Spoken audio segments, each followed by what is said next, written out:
Hi, my name is Frank Burns. Welcome to Frank Bible Truth. Let me be frank with you. Today I want to talk about a question that we often get that really makes you think about your faith. And the question really comes like this. It's in some form, some variation, but it's the same question. Who is Jesus and why does he matter? Well, at Remnant, we run a homeless cafe. I want to tell you about a friend of mine. I spoke with him this morning and he gave me permission to share his story with you. He lived on the streets, but he came from a dysfunctional family.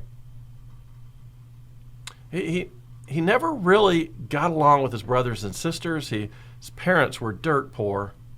Never really had a job. He worked for his dad when his dad needed help, but before he was really grown up, his dad died. You know these kind of people, right? It's almost like they never had a chance. He was the oldest son, so of course he had to change his plans when his dad died. A lot of responsibility for the home fell on him. Rather than marry, he stayed at home to help his mother and family. Grew up in a small, insignificant town, and he was in the worst part of town.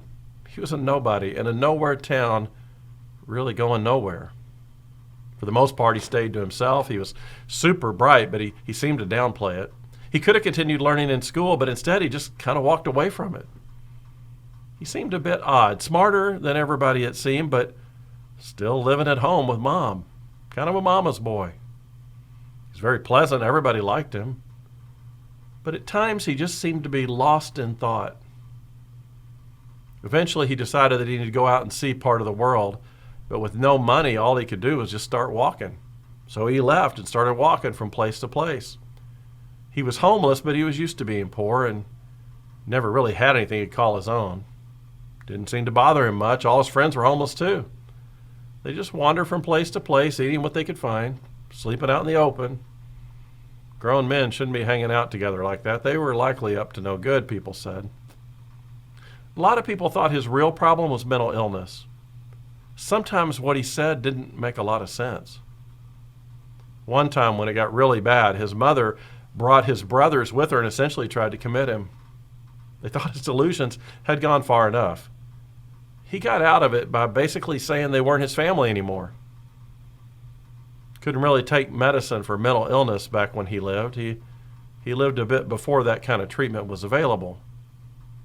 In his time, mental illness was more of a curse than a disease. Those who were mentally ill always seemed to end up on the streets right where he was. Many places where he went, like all the homeless people, he was treated poorly. People saw them as unimportant, unproductive, and really without any potential. They were a lot like people with diseases. Nobody really wanted to be around them. Not only that, but people who hung out with him never really amounted to much either. He seemed to have attracted a bunch of friends who were, truthfully, seemed to be losers. Very quickly after leaving home and heading out to the streets, his delusions got worse. Some people said he had a God complex. Began telling people that not only did he talk to and hear God's voice, obviously more hallucinations than delusions, they said, but he began to hint to people he actually thought he was God. It got worse, people said. His friends started to believe him too.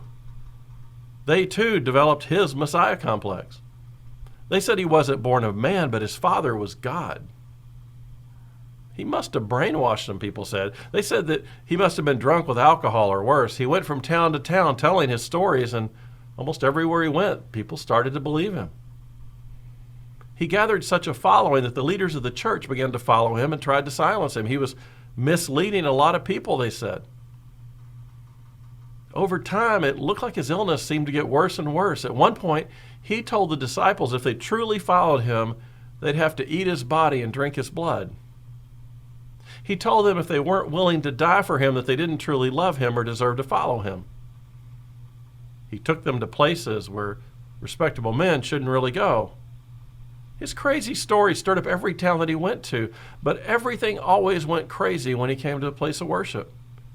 He kept calling God my Father and claimed to be from heaven. Yet everybody knew his mother was Mary. Everybody knows because honestly, he was born a bastard child. His parents weren't married. Rumor has it that his dad was furious when he found out that his mother had been sleeping around on him and got pregnant. Somehow his mother convinced his dad that the birth was miraculous. And his dad actually bought it. They said he should have divorced her and had her killed, but instead he loved her and took this child, my friend, to be his own. Probably in the end it put so much stress on him that he just died at a young age. Maybe that's why my friend seemed to have a fascination with death. He actually seemed preoccupied with it. Talked about it all the time. He even said that people would eventually kill him. Not that hard to predict. The church leaders wanted to. All day long he'd tell his buddies his brainwashed stories about how they should be devoted to him and even, get this, worship him. That's what people said. Eventually the church leaders had enough. He was claiming to be God and almost daring them to do something about it. They had to protect the church. He was becoming hugely popular. But his popularity was with nobodies. It was with the poor and the widows and the homeless and the outcast and the disease and the mentally ill that seemed to fall for him. People said they were so ignorant and so gullible they didn't know any better. These people started following him around and began to believe the stuff he was saying. Church leaders said he was a Satan worshiper. They should know. They said he had these secret rituals where his followers sacrifice people and then eat their body and drink their blood, and some places will run him out of town and try to stone him. His teachings made no sense to a lot of people, and he seemed to like it that way. He said he speaks in stories so people will not understand him. Said his teachings don't come from this world. People said he was certifiable. Finally, the church leaders took care of this. He was becoming a real problem. They tried to correct him, but he just kept going on with his delusions, and the people were getting upset. So they really had no choice. According to the law, he was claiming to be God, and they had to kill him. He made them do it. In fact, it seems he wanted them to do it. He didn't even put up a fight. It was like he wanted to be executed, crucified of all things. Everything he said and did at his trial was crazy, like he wanted to die. Some people just have a martyr complex, I guess. He ended up just like all the other people who thought they were the Messiah. Couldn't really treat those people. They're too far gone in their delusions of grandeur. They all eventually say something that gets them killed. But after this man dies, his followers suddenly become just like him. Only they say that their home now is in heaven because they have been born again. People didn't know what that meant. They claimed that their life mission was to tell everybody about him, that he wanted everybody to become his followers, even though he was now dead. They said he was alive. They claimed that after he died, he came back to life, and some say they saw him. A lot of people who didn't believe in him said they saw him. So now these people are going around just like he did, telling others that they're doomed because they killed him. Can you believe it? This one seemingly mentally ill, crazy guy was delusional and psychotic. And he so transformed his followers that they think they still talk to him, that he guides them. People are killing them and they seem to be okay with it. They just say they're doing what he did, laying down their life for him. A lot of people said this is what happens when you get into a cult. You'll believe anything, follow anyone. It's like you're in a trance.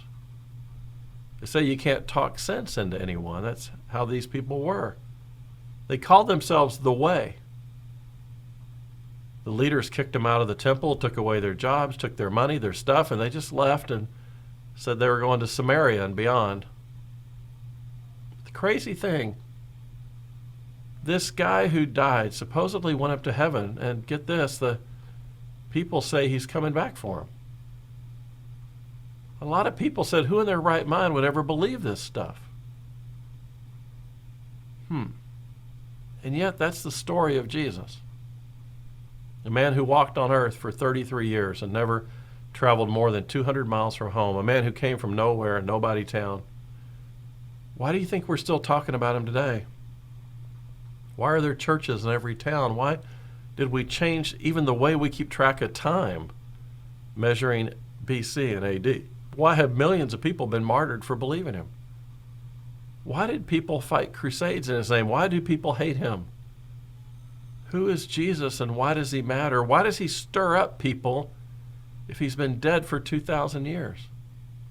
What made this man different than everyone else who claimed to be the Messiah or led a cult? What made him different? Well, here's what it was. The reason he was different from all the other psychotic Messiah wannabes is because not only did he claim to be God, he did what only God could do, and nobody could deny it. He raised people from the dead, and a lot of people saw it. He healed people who'd been blind and lame since birth, and thousands saw it. He spoke and calmed a horrible storm with just 2 words. People were stunned. He told people what they were thinking before they said it. He told people what happened and that it happened. He commanded demons, and they feared him and obeyed him, and even demons called him the Son of God. His wisdom was clearly beyond that of any human, and everyone knew it, even when he was 12 years old. He'd speak, and food would just get multiplied to feed thousands. But he had a way about him that seemed to be beyond anything in this world. His love, his joy, his peace, his kindness, his compassion just seemed to pour out on him onto others like nobody had ever seen on earth before. It did seem to come from somewhere else. But the final kicker was he said he'd be killed and he'd come back to life 3 days later, and then he did that. Who does that? Who can come back from death? Only God could do that. And he appeared to many people over 40 days after his death. His tomb was empty. Nobody could figure it out. They couldn't find his body because he was too busy using it. They go to his tomb. Where's his body? And people say, it's over there. He's walking through Jerusalem. Now here's something to consider. Every time Jesus did something that only God could do, the people who witnessed it couldn't deny it because the miracle really happened. The blind man could now see. The lame man was dancing and the dead man was living. They couldn't deny the miracles. There was something about this man, this God man, that they couldn't ignore. He either drew people towards him or they seemed to be pushed away from him. And people said, if God ever really did come to earth, he'd do all the things Jesus did. But the greatest miracle that people can't deny about this unique Messiah man is that people for 2,000 years have seen their lives completely transformed when they finally surrendered and believed in him. People have been set free from drugs and alcohol and greed and lust and sexual confusions and diseases, and they've experienced his presence and guidance on a daily moment-to-moment basis. They develop within them a love for other people, a peace within stressful times, and a desire to use their life to serve others just like he did. And here's the weird thing. They all say that they didn't change, they just became changed inside. Their desires changed. They began to want the things that God wants. They began to want to study Scripture. They began to want to pray. They began to want to connect with God. And they couldn't explain how it happened. They just believed Jesus is who he is and will do what he said he'd do. And for the moment they surrendered, they changed. Not they changed, that something changed in them. I know because it happened to me. Thank you for letting me tell you about my friend. In the next video, I'm going to talk about why he had to come to earth. What could he do on earth that he could never do in heaven? I pray that you get to know my friend. I pray that you get to understand my friend. And most of all, I pray that you love my friend. We'll see you in the next video.